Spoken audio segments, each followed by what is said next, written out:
اسرار اللہ خان گنڈا پور صاحب. اور یہ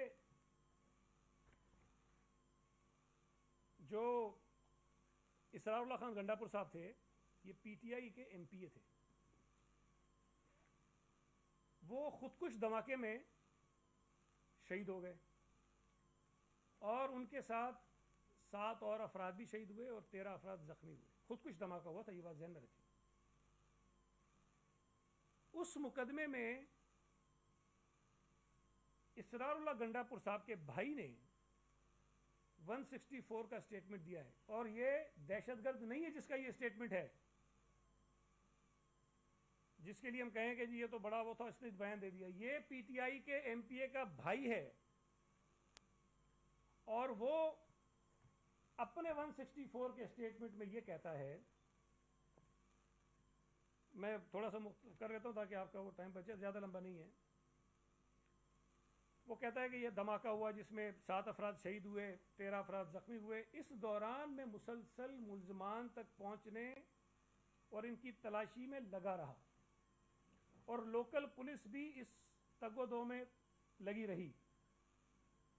اب مجھے مختلف ذرائع اور طریقے سے پتہ چلا ہے جس کی میں نے خود تسلی اور یقین دہانی کی ہے کہ اس وقوعے میں علی امین گنڈا پور جو اس وقت فیڈرل منسٹر ہے پی ٹی آئی کی کابینہ میں, اس وقت یہ ایم پی اے تھے اور وزیر تھے, سابق وزیر مال ریونیو منسٹر تھے شاید, اس کا بھائی عمر امین تحصیل ناظم ولد میچر ریٹائرڈ امین اللہ گنڈا پور اور مسمی زاہد الرحمان ولد عبد الرحمان ملوث ہیں, جنہوں نے بطور سیاسی دہشت گرد کردار ادا کرتے ہوئے وقوع بالا کی پلاننگ کی اور مکمل طور پر فائنینسنگ کی اور بطور سہولت کار اپنا کردار ادا کیا. وقوع بالا کا مقصد ملزمان بالا نے اپنی ناپاک سیاست کا راستہ صاف کرنا تھا. میں بطور برادر شہید اسرار اللہ خان گنڈا پور ملزمان بالا علی امین, عمر امین اور زاہد الرحمان پر دعویٰ کرتا ہوں. یہ 164 کا بیان کسی دہشت گرد کا نہیں ہے, قاتل کا نہیں ہے, چور کا نہیں ہے, بدنام زمان آدمی کا نہیں ہے, پی ٹی آئی کے اپنے ایم پی اے کے بھائی کا ہے جو اس نے عدالت کے سامنے ریکارڈ کروایا ہے. یہ 2018 میں ریکارڈ ہوا ہے جون میں. کیا پی ٹی آئی کے یہ جو بظاہر پارسا نظر آنے والے لوگ ہیں جو دہشت گردی کے خلاف بڑی آواز اٹھا رہے ہیں, جو قاتلوں کے خلاف بڑی آواز اٹھا رہے ہیں, کیا ان کے اندر اتنی اپنی جرت ہے کہ وہ 164 کا بیان کوئی بنیاد بنا رہے ہیں؟ نا اب تو جی آئی ٹی والی کہانی مک گئی, اب 164 کے بیان پہ آ گئے ہیں. 164 کے بیان کو کیا یہ اس کو مانیں گے کہ یہ صحیح ہے کہ غلط ہے؟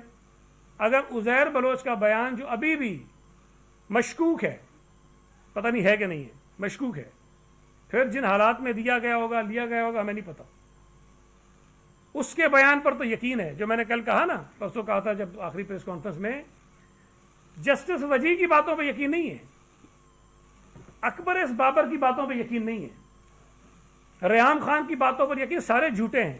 عائشہ گلالئی بھی جھوٹی ہے, اس کو بھی کہیں گے جھوٹا ہے, لیکن ذوالفقار مرزا بہت معتبر آدمی ہے بھائی, وہ جو کہتا ہے وہ سچ کہتا ہے. جو عزیر بلوچ نے کہا ہے وہ سارا صحیح کہا ہے. جی آئی ٹیز بھائی 3 آئی نا, ایک عزیر بلوچ کی ہے, ایک نثار مورائی کی ہے, ایک بلدیہ ٹاؤن کی ہے. یہ بلدیہ ٹاؤن کی جی آئی ٹی کدھر غائب ہو گئی ہے بھائی؟ اس پر کیوں بات نہیں ہوتی ہے؟ آپ تو دہشت گردی کے خلاف ہو نا, پھر وہ پیپلز پارٹی نے کی ہو, ایم کیو ایم نے کی ہو, امین گنڈا پور نے کی ہو, کسی اور نے کی ہو, سب پہ بات کرنی چاہیے آپ کو. بلدیہ ٹاؤن کی جی آئی ٹی کو انہوں نے اسکرین سے غائب کر دیا ہے, اس لیے کہ وہ اتحادی ہیں. میں نے پہلے بھی کہا کہ بھائی اصول پرستی پھر سب پہ نافذ ہونی چاہیے. آپ کی نفیس اتحادیوں کا رہنما یہ کہتا ہے کہ میں نے محمد انور کہتا ہے کہ میں نے بھارتی سفارتکاروں سے پیسے لیے اپنی پارٹی کے لیے اور وہ پیسے میری پارٹی نے استعمال کیے کراچی میں جو بھی حالات ہوتے رہے اس کے لیے، اس پر سوال نہیں ہے۔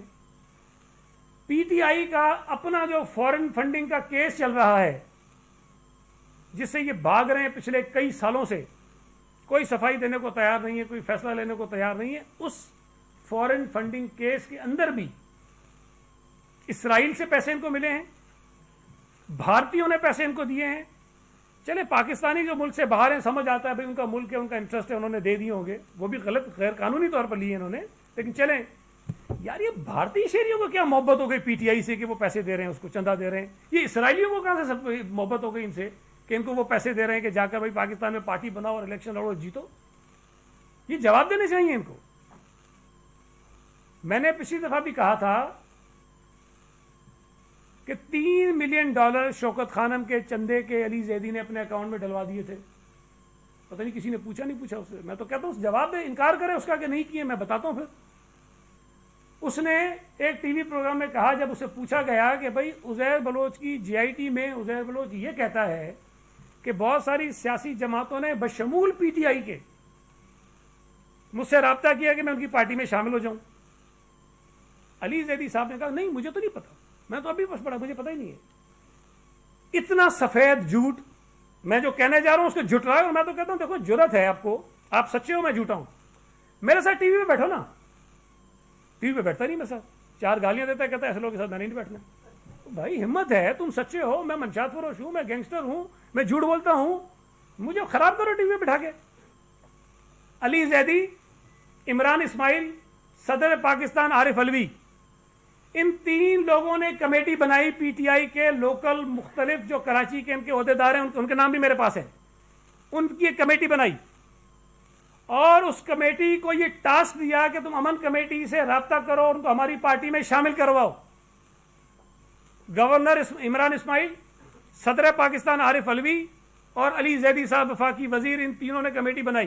اور یہاں ایک بات میں مانتا ہوں، میں برملا کہتا ہوں، اگر میں ان کی مخالفت کر رہا ہوں تو ایک آدمی کی تعریف بھی کروں گا۔ اسد عمر نے اس وقت کہا کہ میں ان لوگوں سے نہیں ملوں گا، میں ان سے رابطہ نہیں کروں گا، وہ ان میں سے کسی میٹنگ میں نہیں ملا، اور آج ایک ان کا سٹنگ ایم این اے کراچی کا، اس کے گھر پہ یہ کھانے کھاتے رہے، اس کی دعوتیں ہوئی ہیں جس میں امن کمیٹی کے لوگ آتے رہے، اور یہ تینوں افراد بھی ہوتے ہیں مختلف میٹنگز میں، یہ موجود تھے، علی زیدی، عمران اسماعیل، عارف علوی، اس کمیٹی کے تھرو سارا مینیج ہو رہا تھا۔ انہوں نے یہ کیا ہے۔ پھر ایک اور چیز یاد کرا تو آپ کو یاد ہوگا، کیوں ہم کراچی کے رپورٹر ہیں، آپ نے کہیں یہ کوریج ضرور کی ہوگی۔ جب انہوں نے اسلام آباد میں دھرنا دیا ہوا تھا، اس کے بعد انہوں نے اعلان کیا کہ ہم پورے ملک میں ہر شہر میں دھرنا دیں گے۔ انہوں نے کراچی میں بھی دھرنے دیے، اور کراچی میں سی ویو پر ایک دھرنا دیا گیا، کئی دنوں تک ہوتا رہا، آپ لوگ یقیناً وہاں گئے ہوں گے، آپ کے پاس اس کی ویڈیوز بھی ہوں گی۔ اس دھرنے میں امن کمیٹی کے رہنما آتے رہے، وہ دھرنا اٹینڈ کرتے رہے، ان کے اسٹیج پر بیٹھتے رہے۔ یہ کہتے نہیں مجھے تو پتہ ہی نہیں، حیران ہو کہ میں تو جس میں پڑھا ہے، ہمارے تو کوئی رابطہ نہیں کیا۔ حبیب جان ٹیلی فون خطاب کرتے رہے اس دھرنے سے۔ حبیب جان کا نام تو ہے نا بھائی جی آئی ٹی کے اندر، اس کے اندر موجود ہے، جو آپ لہرا رہے ہیں اس کے اندر بھی ہے، جو ہم نے جاری کیا اس کے اندر بھی ہے۔ وہ تقریریں کرتے رہے۔ اب اگر 2014 میں آپ کے دھرنوں میں وہ آ جائیں تو ٹھیک ہے، آپ ان کو اپنے گھروں پہ بلا کر کھانے کھاؤ ان کے ساتھ، دعوتیں کھاؤ ان کے ساتھ، اور ان کو کہو کہ جی شامل ہو جاؤ پی ٹی آئی میں، تو وہ ٹھیک ہے۔ لیکن اگر پیپلز پارٹی کی قیادت کسی اپنے ایم پی اے کی دعوت میں چلے گئے اور وہاں عزیر بلوچ بھی تھا تو یہ جرم ہو گیا۔ میرے اندر تو اتنی جرت ہے نا، میرا تو نام جی آئی ٹی میں بھی نہیں ہے، میری تو تصویر اور ویڈیو بھی نہیں ہے جو دکھا رہے ہیں۔ میں کہتا ہوں کہ ہاں میں اس دعوت کے اندر بھی تھا، میں یہ کہتا ہوں ہاں میں عزیر کے گھر پہ اس سے ملا بھی ہوں، ہاں میں نے عزیر بلوچ کے ساتھ اس کے گھر پہ کھانا بھی کھایا ہے، میرے اندر تو جرت ہے، میں تو مان رہا ہوں، کوئی ریکارڈ نہیں، کسی نے نام نہیں لیا میرا۔ تم جرت پیدا کرو نا، جو تم نے کیا ہے وہ مانو بیٹھ کے کہ ہاں یہ کام ہم نے کیا تھا۔ اور میں پھر کہہ رہا ہوں کہ عزیر بلوچ سے ہر سیاسی جماعت کا رابطہ تھا، ہر سیاسی جماعت کہہ رہا ہوں، کوئی ایکسیپشن نہیں ہے، کوئی ایک آدھی چھوٹی موٹی ہوگی، لیکن تمام بڑی جماعتوں کے رابطے تھے۔ اور جب پیپلز پارٹی کو وہ گالیاں دے رہا تھا، پیپلز پارٹی کے خلاف مظاہرے کر رہا تھا، تو یہ ساری جماعتیں اس کوشش میں تھیں کہ کسی طرح وہ ہماری جماعت میں شامل ہو جائے، جس میں پی ٹی آئی بھی شامل ہے، جو اس کو شامل کرنا چاہتی تھی۔ 2013 کے الیکشن ہوئے ہیں، اس کے کچھ مہینوں بعد ہی دوبارہ حالات خراب ہوئے ہیں، دوبارہ حالات خراب ہوئے ہیں۔ ہم نے تو ذوالفقار مرزا کے گند کو صاف کرنے کی کوشش کی ہے۔ آج ذوالفقار مرزا کو کہہ رہے ہیں وہ ہو رہے بھائی، اس نے تو بڑی بات کر دی ہو بھائی۔ وہ ذوالفقار مرزا عزیر بلوچ کے خلاف نہیں بول رہا تھا، وہ ذوالفقار مرزا پیپلز پارٹی کے خلاف بول رہا تھا۔ اس سے سوال جواب کسی نے نہیں کیا آج تک۔ جنہوں نے اس کے گند کو صاف کرنے کی کوشش کی ان سے سوالات ہو رہے ہیں کہ آپ نے کیوں کیا؟ بھائی ہم تو پھر کہتے ہیں یار، کوئی 4-5 گھنٹے کی ٹرانسمیشن رکھے کوئی چینل، ہی علی زیدی کو بٹھائیں میرے سامنے آپ، یہ فہمیدہ مرزا جو کل آ کے ٹی وی پہ جھوٹ بول رہی تھی ان کو بٹھائیں میرے سامنے آپ۔ محترمہ فرما رہی تھی جی وہ اس نے تو 2011 میں استعفیٰ دے دیا اور یہ ہو گیا، پھر کہتی ہے 2008 میں آصف علی زرداری نے فون کیا امریکہ سے رحمان ڈکیت کو کہ جی ہمارے کینڈیڈیٹ کو جتاؤ۔ وہ بھائی 2008 میں بی بی کی شہادت کے بعد ہر حلقے میں ہم نے سویپ کیا تھا، ہمیں کوئی ضرورت نہیں منت ترلے کرنے کی کسی کو۔ جنرل پرویز مشرف نے 40 دن کوئی 2 مہینے الیکشن آگے کر دیا تھا، اس لیے کہ پیپلز پارٹی پورے ملک میں سویپ کر رہی تھی۔ یہ ریکارڈ کی باتیں ہیں۔ یہ شکور شاہ جو آج ان کا ایم این اے ہے، یہ پیپلز پارٹی کے کینڈیڈیٹ کے سامنے 2008 میں کھڑا ہوا تھا، بہت ساری جگہوں پہ لوگ کھڑے ہوئے تھے۔ بی بی کی شہادت کے بعد وہ تمام پیپلز پارٹی کے ناراض کارکن وڈرا کر گئے تھے سوائے شکور شاہ کے۔ ایک شکور شاہ تھا جو بی بی کی شہادت کے بعد بھی پیپلز پارٹی کے کینڈیڈیٹ کے سامنے وڈرا نہیں کیا تھا اس نے۔ 2008 میں آصف زرداری نے فون کیا جتاؤ بابا، 2008 میں تو جھاڑو پھیر دیا تھا ہم نے ہر جگہ حلقے کے اندر۔ وہ حلقے جہاں پیپلز پارٹی کبھی نہیں جیتی، ہم نے وہاں سے 70-80 ہزار ووٹ لے لیے تھے، وہ بھی پھر بعد میں الیکشن تبدیل کر کے جو ہے وہ کروا دیے گئے۔ وہ کہتے ہیں جی آئی ٹی میں لکھا ہے کہ عبداللہ بلوچ کو ٹکٹ بھی عزیر کے کہنے پہ، عبداللہ بلوچ 2008 میں الیکشن لڑا، عبداللہ بلوچ 2013 میں الیکشن لڑا، عبداللہ بلوچ بھٹو صاحب کے دور میں وزیر تھا۔ اور مزے کی بات یہ ہے کہ خود عزیر بلوچ نے ایک انٹرویو میں کہا کہ میرے کہنے پر انہوں نے ملیر میں حکیم بلوچ کو ٹکٹ نہیں دیا، دیکھو سیٹ ہار گئی پیپلز پارٹی۔ وہ مان رہا ہے کہ میرے کہنے پہ نہیں دیا، اگر اس کے کہنے پہ دینا ہوتا تو پھر اس کو بھی دے دیتے۔ یہ خود بہت ساری چیزیں اس کے اندر موجود ہیں۔ دوسری میں عرض کروں، کل یہ جو محترمہ فرما رہی تھیں، ایک انہوں نے یہ بات کہی، پھر اور بہت ساری باتیں کہیں کہ میرا منہ کھلے گا۔ بھائی کھولو تم منہ، ہمارا بھی منہ کھلے گا نا، پھر اب بات کرو۔ 2011 میں تو یہ سارا گند ہو گیا، سب آپ نے دیکھا کیا کیا کچھ ذوالفقار مرزا نے نہیں بولا پیپلز پارٹی کی قیادت کے خلاف، بہت کچھ بولا نا، بہت کچھ بولا، لگ رہا تھا کہ بالکل پوائنٹ آف نو ریٹرن، کبھی واپسی نہیں ہوگی۔ مجھے یہ بات بتائیے کہ 2013 کے الیکشن میں محترمہ نے پھر پیپلز پارٹی کا ٹکٹ کیوں مانگا تھا؟ حسنین مرزا نے کیوں پیپلز پارٹی کا ٹکٹ مانگا تھا؟ ہم تو برے تھے، مرزا بھی بہت کچھ کہہ رہا تھا، سب کچھ کہہ رہا تھا۔ یہ محترمہ پہلے تو کہتی ہیں 2008 میں تو مجھے بی بی نے ٹکٹ دی تھی، صحیح بات ہے، بی بی نے ٹکٹ دیا۔ اسپیکر آپ کو بی بی نے نہیں بنایا تھا، اسپیکر آپ کو آصف علی زرداری صاحب نے بنایا تھا۔ مرزا صاحب کو ہوم منسٹر بی بی شہید نے نہیں بنایا، وہ تو بیچاری تھی نہیں، زندگی دنیا میں نہیں تھی۔ آپ کو میاں کو ہوم منسٹر آصف علی زرداری صاحب نے بنایا تھا۔ آپ کے میاں جو ڈی فیکٹو چیف منسٹر بن کے پھرتے تھے، وہ ساری طاقت آصف علی زرداری صاحب کی جو قربت تھی اس کا انہوں نے ناجائز فائدہ اٹھایا تھا۔ اتنی لڑائیوں کے باوجود، اتنے جھگڑوں کے باوجود یہ محترمہ اسپیکر تھی قومی اسمبلی کی، مجھے کوئی ایک لفظ بتا دیں اس نے اپنے میاں کے ساتھ کھڑے ہو کر کوئی بات کی ہو، اس لیے کہ کر نہیں سکتی، اسپیکرشپ جاتی۔ عہدوں کا اتنا چسکا لگ گیا تھا کہ اسپیکرشپ نہیں چھوڑ دی تھی۔ جب تک 2013 میں پیپلز پارٹی کی اسمبلی ختم نہیں ہو گئی، 2011 میں تو مرزا صاحب بالکل تابڑ توڑ حملے کر رہے تھے نا، یہ محترمہ اپنے میاں کے ساتھ کیوں نہیں کھڑی ہوئی؟ آج کھڑی ہو گئی آگے۔ پھر 2013 میں ٹکٹ بھی مانگتی ہیں۔ اب تو بی بی سے نہیں مانگی نا ٹکٹ، آپ نے ٹکٹ تو آصف علی زرداری سے مانگی، جن کے لیے آپ کہہ رہی ہیں امریکہ سے فون کیا۔ 2008 میں امریکہ سے فون کیا، لیکن 2013 میں پھر ٹکٹ مانگ رہی ہیں ان سے۔ یہ باتیں بہت ساری ہیں، میں پھر کہہ رہا ہوں کہ بہت ساری ہیں، یہ ہم سے نہ کرائیں۔ میں پھر کہہ رہا ہوں کہ بھائی میں تو آئی وٹنس ہوں بہت ساری چیزوں کا، بہت ساری چیزوں کا آئی وٹنس ہوں۔ یہ جتنے معاملات ہوئے تھے 2011 کے بعد سے لے کے یہ 13 والے الیکشن والے سارے، میں تو بھائی آئی وٹنس ہوں، میں میٹنگ میں بیٹھا ہوں۔ ہم نے کراچی کے حالات کو کنٹرول کرنے کے لیے، نارمل کرنے کے لیے، لیاری میں امن قائم کرنے کے لیے ڈائلاگ کیا ہے. جب ایک آپریشن ہوا، آپریشن ناکام ہو گیا، تو اس کے بعد کیا راستہ تھا ہمارے پاس؟ ایک حکومت میں ہوتے ہوئے ہم کیا کرتے؟ ہم لوگوں کو مرنے دیتے، ہم لیاری کے لوگوں کو لاوارث چھوڑ دیتے، ہم وہ امن و امان کی جو بربادی ہو رہی تھی اس کو اسی طرح چھوڑ دیتے. وہاں اگر بے گناہ لوگ آپریشن میں مارے گئے تھے ان کو چھوڑ دیتے. ہم نے ڈائلاگ کیا، اور یہ ڈائلاگ صوفی محمد سے بھی کیا تھا بھائی لوگوں نے. جب وہ انحراف کر گیا پھر اس کے خلاف آپریشن ہوا. ٹی ٹی پی سے بھی کیا تھا لوگوں نے، جب انہوں نے انحراف کیا تو ان کے خلاف بھی پھر آپریشن ہوا. تو اگر بیچ میں حکومتیں اور سیاسی جماعتیں امن قائم کرنے کے لیے کوئی مذاکرات کرتی ہیں تو ان کے جرائم میں وہ شامل نہیں ہوتی ہیں.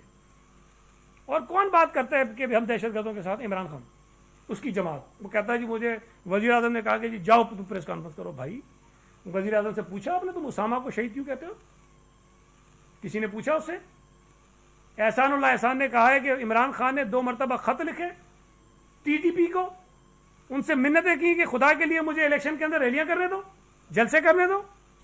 یہ بات کس سے ڈھکی چھپی ہے کہ 2013 کے الیکشن میں پیپلز پارٹی کو اور ایم کیو ایم کو کراچی میں ٹی ٹی پی نے تھریٹ کیے ہوئے تھے کہ آپ جلسے نہیں کر سکتے، ریلیاں نہیں کر سکتے، اور ان کو آزادی تھی. یہ دہشت گردوں کی سرپرستی میں الیکشن لڑے تھے 2013 میں. انہوں نے کہا تھا کہ دہشت گردوں کو دفتر کھولنے کی اجازت دو. ہم نے کہا تھا، انہوں نے کہا تھا. اور تحریک طالبان پاکستان سے جب مذاکرات ہونے لگے تو ان کو کہا کہ لوگوں کو نامینیٹ کرو، تو انہوں نے عمران خان کا نام اپنی مذاکراتی کمیٹی کی طرف سے دیا تھا. عمران خان کا نام ٹی ٹی پی نے دیا تھا کہ ہمارا یہ نمائندہ ہوگا جو حکومت سے مذاکرات کرے گا. اس کو جھٹلا سکتے ہیں آپ؟ پی ٹی آئی آ گئی ہے دہشت گردی کے خلاف بولنے والی. بھائی تم دہشت گردوں کی سرپرستی میں الیکشن لڑتے رہے ہو، تم دہشت گردوں کے پولیٹیکل ونگ ہو. تم یہاں بیٹھ کر ہمیں درس دیتے ہو، سکھاتے ہو کہ جی دہشت گردی ہے، دہشت گردی ہے. ہم وکٹم ہیں دہشت گردی کا، چاہے وہ ٹی ٹی پی کی دہشت گردی ہو، چاہے وہ کراچی میں کسی بھی جماعت کی دہشت گردی ہو. پیپلز پارٹی اس کی وکٹم ہے. پیپلز پارٹی کے کارکن مارے گئے. یہ کل محترمہ کہہ رہی تھی وہ حملہ ہو گیا 18 اکتوبر والا اور اس میں شہید ہو گئے. میرے گھر کے 2 لوگ شہید ہوئے ہیں. یہ مجھے آگے کہتی ہے کہ بھائی پتہ نہیں ایسے ہی ہو گئے، آپ سچ باتیں کرتے ہیں. میری فیملی کے 2 لوگ شہید ہوئے، میرے 2 کزن شہید ہوئے. ٹھیک ہے آپ پارٹی میں تھی تو پارٹی نے آپ کو نوازا ہے. اسلامی دنیا کی پہلی اسپیکر بن گئی، اتنا بڑا عہدہ کسی کو مل سکتا ہے؟ آپ تصور نہیں کر سکتی تھی. اگر بی بی حیات ہوتی نا پتہ نہیں کیا ہوتا، لیکن نہ یہ اسپیکر ہوتی نہ ذوالفقار مرزا جو ہے نا ہوم منسٹر ہوتا. یہ میں آپ کو بتا دوں. ٹھیک ہے ایم این اے شیم بن جاتی، کوئی اور عہدہ مل جاتا، نہیں ملتے ان کو یہ چیزیں. آپ جو کچھ بھی بنے، آصف علی زرداری صاحب کی مرہون منت بنے، اس احسان کو مانیں آپ. اور میں نے اسمبلی میں بھی کہا تھا میرے بھائی میں جس مقام پہ ہوں اپنی پارٹی کی وجہ سے ہوں، اللہ کی وجہ سے ہوں. لیکن میں نے کبھی نہیں کہا کہ یہ میرے تن پہ کپڑے آصف علی زرداری کے ہیں، میرے بچے جو کھاتے ہیں آصف زرداری صاحب کا کھاتے ہیں. میں نے نہیں کہا کبھی، آپ لوگوں نے کہا ہے. آپ جب بدین میں الیکشن لڑنے گئے تھے تو ان کا بدین کے اندر گھر بھی نہیں تھا.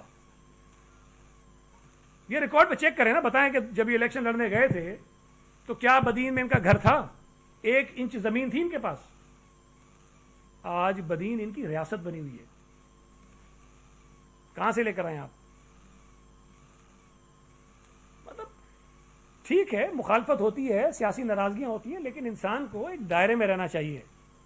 جن لوگوں کی مرہون منت آپ کو عزت ملی، آپ کو مقام ملا، آپ نے بہت کچھ بنایا، آپ کی شناخت بنی، آپ عالم اسلام کی پہلی خاتون اسپیکر بن گئیں. کچھ انسان کو احساس ہونا چاہیے کہ ہم کن کی بدولت ہیں. آپ ناراض ہیں، آپ جی ڈی اے میں چلی گئیں، کیسے الیکشن جیتی وہ بھی سب کو پتہ ہے. بدین سے تو ان کا صفائی ہو گیا ہے. یہ کوئی 1000 1200 پتہ نہیں 800 900 ووٹوں سے کیسے جیت گئی، سب کو پتہ ہے کیسے جیتی ہے. تو یہ جو کہتی ہیں کہ میرا منہ نہ کھلوائیں، بھائی کھولیں آپ. میں تو ٹریلر دکھا رہا ہوں آج آپ کو، میں نے کچھ باتیں بہت کم کی ہیں. پیپلز پارٹی کی قیادت کو نشانہ بنانے کے لیے ہر حد پار کرنی ہے. آصف علی زرداری کو تنقید ٹھیک ہے سیاسی تنقید کرے نا، پتہ نہیں کہاں تک پہنچ گئے، کیا کیا کچھ نہیں کہہ دیا. آصف علی زرداری صاحب کی ان کی ہمت،